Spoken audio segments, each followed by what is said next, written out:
Hi, I'm Brian. I'm a character artist here at the Animation Academy at Disney's Hollywood Studios. And I am here today to teach you how to draw Donald Duck in honor of his 80th birthday on June 9th.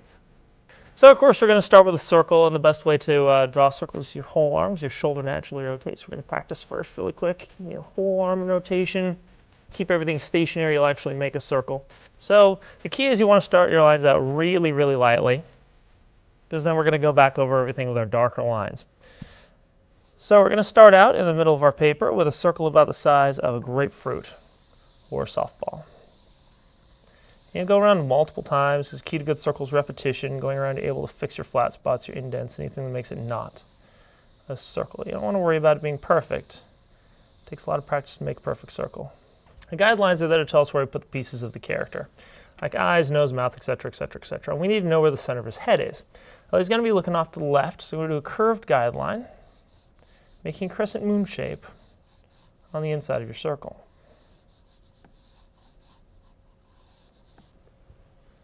And we'll go across the bottom of your circle with a horizontal guideline, as if it were a ball. So what we're going to do is duckbill next. And duckbills can be kind of tricky, so just do the best job that you can. I'm going to start with the bridge of his bill, which is just like the bridge of your nose.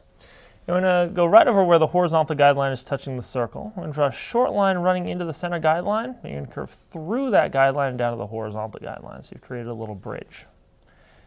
We're going to continue that line to the right. I'm going to dip down a little bit below that guideline, curve up on the inside of your circle, and then hook to the outside of your circle. Make a little hook shape. Because Donald's got a lot of little hook shapes. This particular little hook shape is his cheek. Inside the cheek, we're going to draw a little curve. It's going to go inside and outside of the circle. That is his dimple. Now the next line is the main part of his bill, and it's probably the hardest part of your entire drawing. So you want to just do your best at this. Try it a couple times if you need to. But we're going to start right in the middle of the dimple and follow the curve of the circle to the left. I'm going to leave the circle. As soon as I'm lined up at the bottom of the guideline, you're going to curve back up and curve out, stopping about 1.5 inches away from the side of your circle. The main thing to remember here is you want to make sure you're curving down and back up. Don't curve down and down. That'll make him look like he got hit in the face with a frying pan. So you're going to take your pencil, lay it down on the left side of your circle, straight up and down. Make sure you can see at least 1.5 inches of line going past your bill.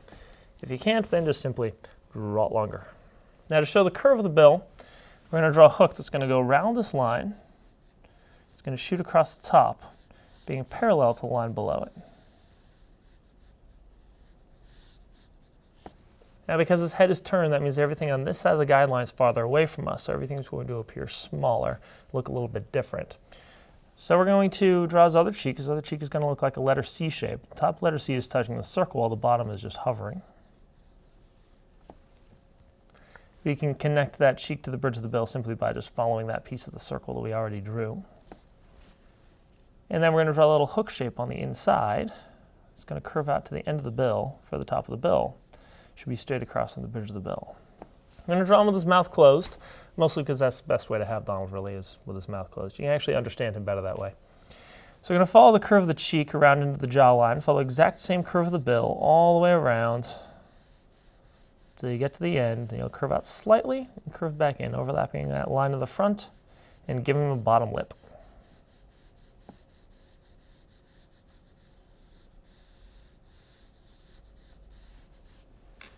All right, so now we can take this time to hop in. I'm going to darken out our lines for the duckbill. You just want to make sure that you don't draw through this line right here because his bottom lip is in front of that line. So do not touch that line right there. Other than that, go ahead and darken in the lines for the duckbill.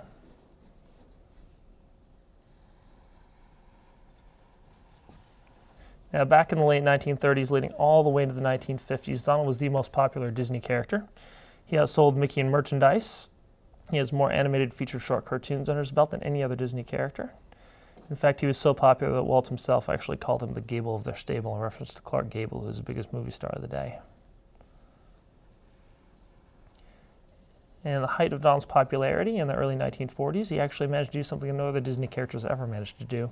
That was to star from beginning to end in 2 back-to-back animated feature films. That was, of course, Saludos Amigos and The Three Caballeros. All right, I'm going to draw a little curve above the cheek as a little muscle to hold that bill in place, like so. His eyes are next. Donald has huge eyes. They're larger than any of the other Disney ducks. They're about a quarter larger than Daisy's eyes, a little bit larger than Scrooge's eyes, and they're 5 times larger than Huey, Dewey, and Louie's eyes. It's inside the dips in the bill right here, and they're shaped like dinosaur eggs. So very lightly, we're going to start right in here, curve up towards the top of the circle. I'm going to shoot down to that dip in the bill. Nice, big dinosaur egg shape. His other eye is going to look a little bit different because his head's turned. Actually looks like a bent croquet wicket. If you're not sure what a croquet wicket is, play croquet, it's fun. And we're going to follow the curve of the circle up. I'm going to shoot down. It's a little bit smaller because it's farther away from us. Then we get the eyebrows. The eyebrows follow the same curve as the top of the eye. So we're going to start about a quarter of the way down the eye, curve up and into the inside, like so. The other one just follows the top curve of the eye and leaves the circle a little bit at the top. And his pupils. There are good ways to draw pupils and bad ways to draw pupils. A good way is to simply draw the whole shape.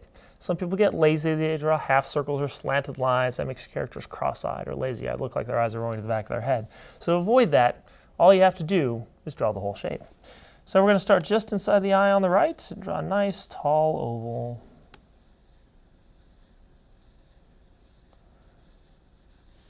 And the other pupil, we're not going to see all of it because his head's turned away from us. It's going to be pushed against the inside of the eye.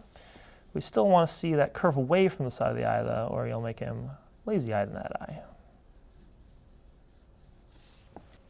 We can go ahead and darken those lines in for the eyes and eyebrows and pupils.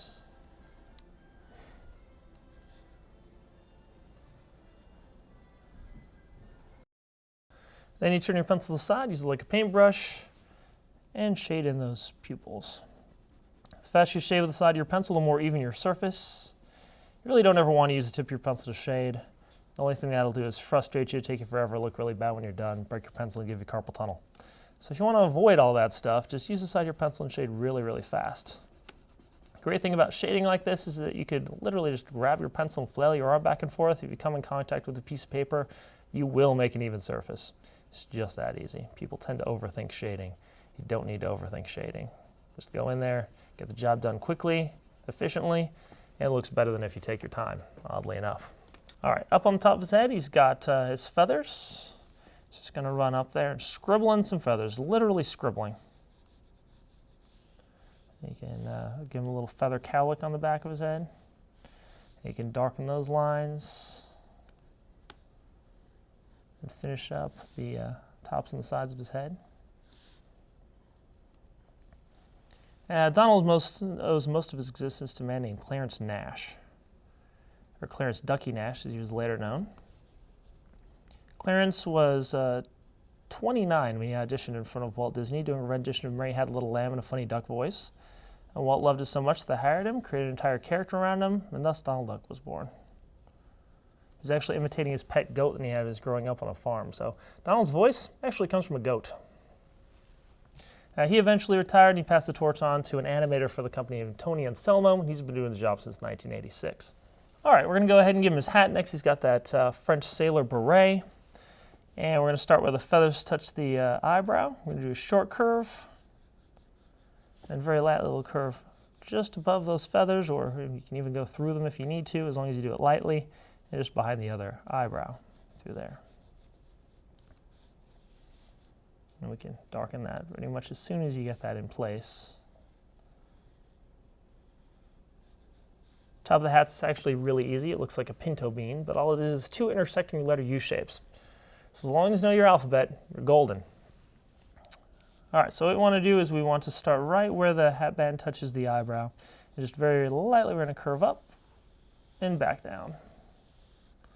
No bells and whistles to it. It's a letter U. You even flip your paper upside down, look at it, and say, oh, yep, it's a letter U. I'm going to draw a second letter U overlapping the first or running it behind the first eyebrow. And he's got his tassel. His tassel's a long letter W. I'm just going to throw that off the back. Letter W just coming off the side. And you can go ahead and darken those lines.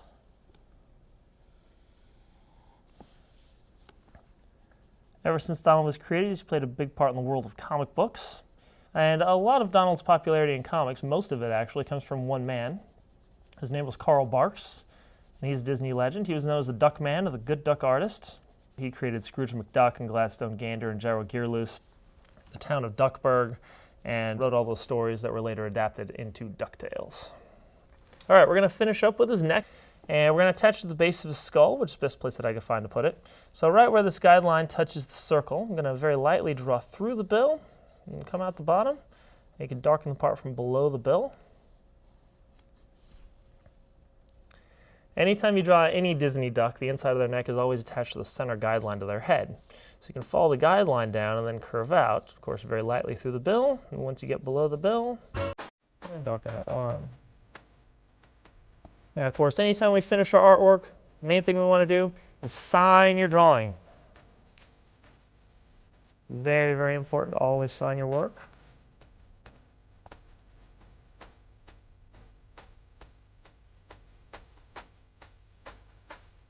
All right, and there we have it. He doesn't look 80 years old now, does he? Thanks so much for drawing with me, guys, and happy birthday, Donald Duck.